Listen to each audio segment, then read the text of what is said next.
This was the targeting of the president's political enemies, effectively, and lies about it during the election year. This is a problem that was coordinated, in all likelihood, right out of Washington headquarters. This was not isolated to Cincinnati, but in fact went to Washington and then went up the chain from there.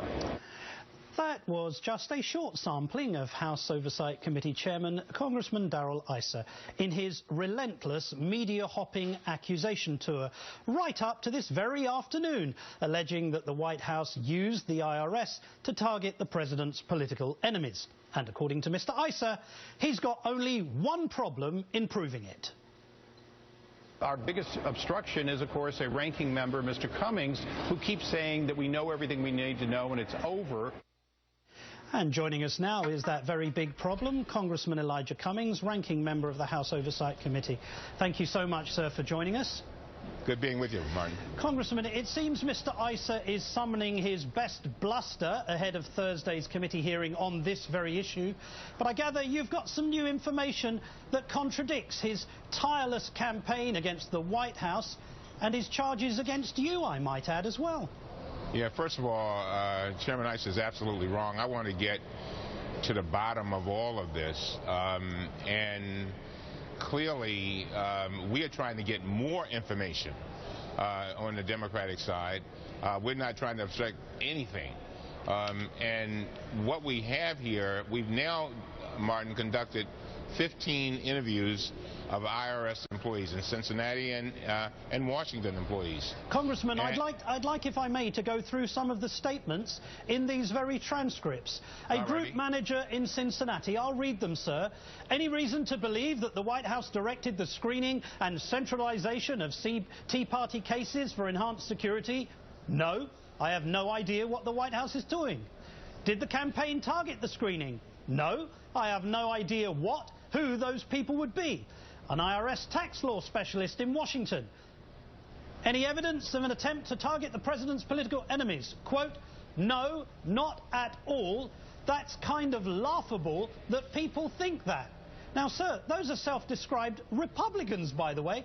Is that why Congressman Issa repeatedly refused to agree to release these transcripts? I don't know why, but I do know that come Thursday, we're going to have a hearing of employees of IRS, but those employees that you just mentioned are not going to be called. Those are Republicans who work for the IRS and who have said, like the other 13. Now, keep in mind, Martin, I said we've now interviewed a total of 15 employees of IRS. All of them, both Republicans and Democrats, says there was no political motives involved and that the White House was not involved. There's not been one scintilla of evidence yet linking the White House with this situation. And again, they said it wasn't even involving political intentions. What they were trying to do is make sure, and this is based on their testimony, they wanted to make sure that they got it right. They saw cases coming in. They were trying to be consistent.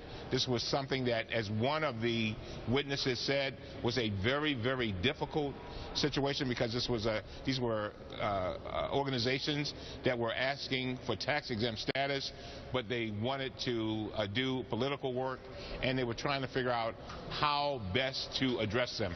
Nothing about politics, but again, I want to emphasize what you just read. Yes. The statements you just read came from Republicans. Yes, of course they did. And those same individuals will never be called by Mr. Issa. I have to ask you, Congressman, doesn't Mr. Issa's conduct render him the very last person to be chairman of the House Oversight Committee? Isn't it time that he considered his position?